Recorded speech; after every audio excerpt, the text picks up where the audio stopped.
Ifuna nikho umgedlela, ifuna ukukhetha inkosi enkulu Mpombela isitimela samampondo, baba mkhulu uNkulunkulu phakathi, amen. Yiwo-ke ulayini wesitimela. Lo layini wesitimela phela yiwona okwakuhlelwe ngawo ukuthuthwa kwayo impahla.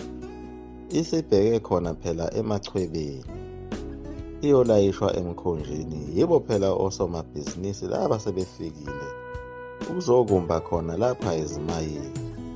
Izwe laseTransvaal wawusuqalile kakhulu umnotho wokuba khona njengoba kukhona labo somabhizinisi ababekhokha nabo itshele mali ngokumbi. Yayiphinde ezikhandele imali ngawo phela ujantshi lona onqamula khona eTransvaal ayekhokha amangisi ekhokhela lowo jantshi. Kanti igoli lona lalisetshenziswa liyisizinda sabo phela laba izifika namthwalo ezisebenzayo lapha emayini ezingosomabhizinisi. Kanye nazo izinkabi zakhe uCecil Rhodes lezi phela zazibizwa ngayo iJameson Rate, zihlala khona lapha eGoli. Yayisiyandile kakhulu impahla ehamba kubo olayini inqamula khona phela eTransvaal. Lokho kwenza ukuthi umongameli wakhona eTransvaal uKruger akhuphule imali ngenxa yobuningi babantu ababesebenzisa wona phela ujantshi, ikakhulukazi yona iBritain. Bakuyikhalisa kakhulu phela yona iCape Colony lokukhokhwa kwezimali okukhulu kangaka. Yayisifuna ukuthi iphoqe yona phela iTransvaal ukuthi iyivale le mali. Kanti naye uCecil Rhodes lona wayegovuza phela ngohlelo lwakhe lezinkabi ayezitshale khona laphaya eGoli, efuna ukuketula loya mbuso wakhona eTransvaal.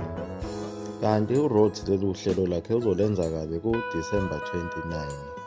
Zonke lezi zifika namthwalo ezaziza ngokusebenza lapha zazizimisele ngokugubha usuku phela lonyaka omusha. Futhi labatshali izimali babengazimisele ngezindaba zalo udlame, bona babejabulela ukuthola umcebo. Abangahambisana ngendlela yakhe uCecil Rhodes.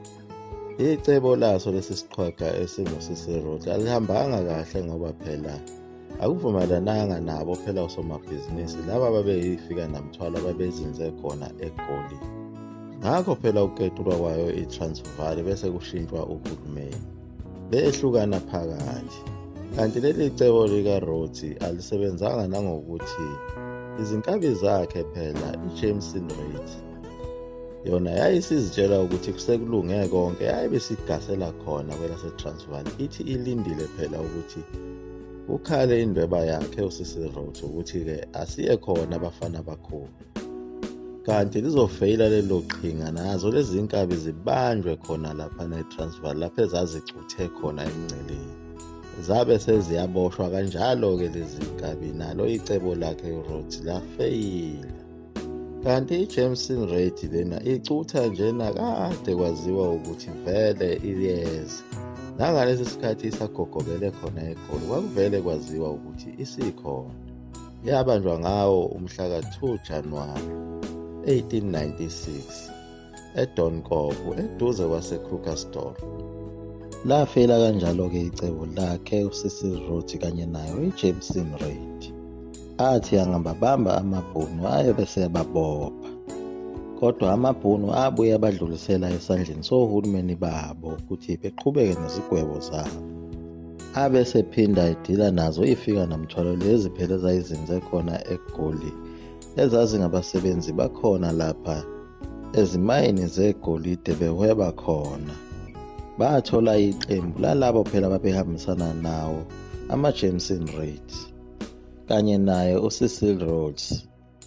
Bababopha bonke, abanye bathola izigwebo ezinkulu, isigwebo sentambo. Ngenhlanhla yabo bathi bengakagwetwa leso sigwebo sentambo, abuye amabhunu asixegisa isigwebo sabo, bathiwa abakhokhe inhlawulo, kodwa noma inhlawulo yayimba eqolo kakhulu. Yena uCecil Rhodes lona wabona ukuthi icebo lakhe libanjiwe.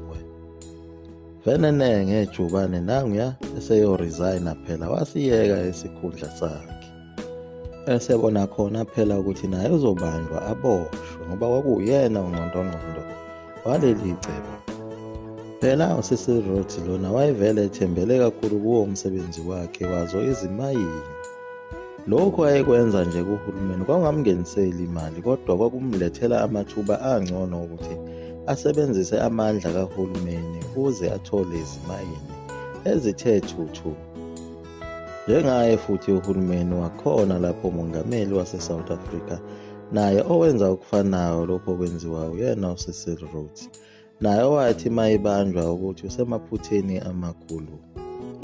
Wazama ukuresigna kodwa wabe sevinjwa yiso isigungu sakhe esasafuna ukuqhubeka senze inkohlakalo ukuze sizicebise naso. Baphela kanjalo ubudlelwano bawo amaNgisi obuhle phela kanye nabo abahwebi laba ababebizwa ngazo izifika namthwalo ama-Uitlanders. Noma kwakusaqhutshekwa nokusebenzisana kodwa kwakungese kahle ngoba babesesolakala kakhulu bona laba abahwebi ababefikile ngesenzo phela sabo lesi abasenzile sokungathembeki. Babe sebesebenza kabuhlungu labantu abazifika namthwalo, ngakho ukuhlala besolwa. Phela lezi zifika namthwalo babeziqambe igama lokuthi ama-Uitlanders.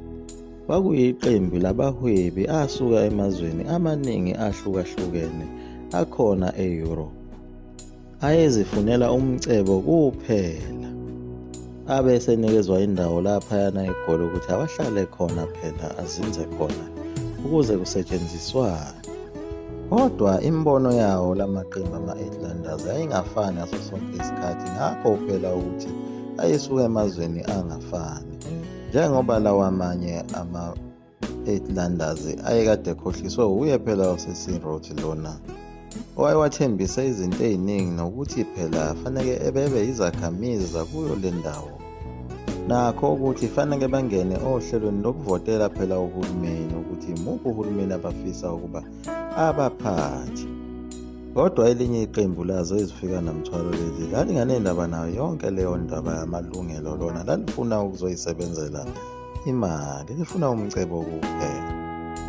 Phela ukuvota lokhu kwakuzoba elinye lamacebo lokuthi uma begudluza lo hulumeni ophethe hleze kuxege imithetho ezokwenza ukuthi kuvuneke bona abatshali izimali abayizifika namthalo kuleli lizwe. Kodwa yena uhulumeni wakhona phela eTransvaal eholwa uye uPaul Kruger wakubona lokhu ukuthi hleze naye kugcine kumfake enkingeni kuzo izinhlangano zamazwe omhlaba.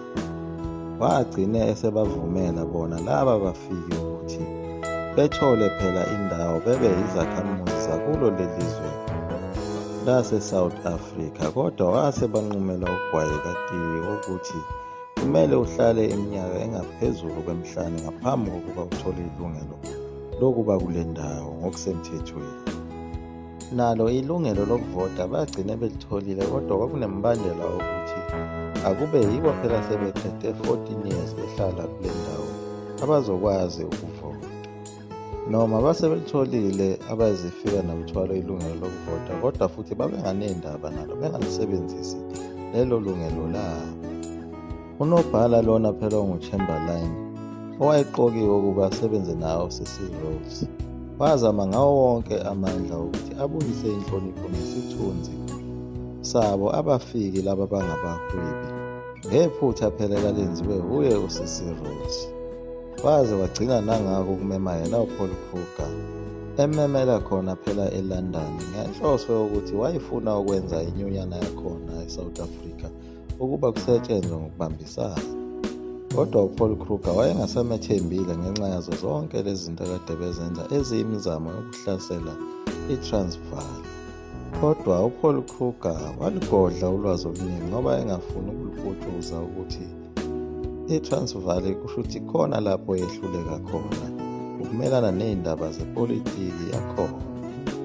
uChamberlain lona wayezama phela ukuhlanganisa yona iBritain kanye nayo iTransvaal ukuthi kube nezingxoxo eziqondile ukuthi kudlelwane kahle kwezomnotho. Kodwa leso senzo sakhe sabonakala singasebenzi kahle ngoba kwaba khona ukushuba phakathi kwalamazwe omabili. Waze wazama ukubiza esinye sezithenjwa sakhona eBritain esasinesikhundla sokwandiswa komhlaba weBritain. Lo kwakunguSir Alfred Milner liyaguqa lapho ikhumkhezela mzukulu wamafutha umkhofu into mnesiwaphathe amen.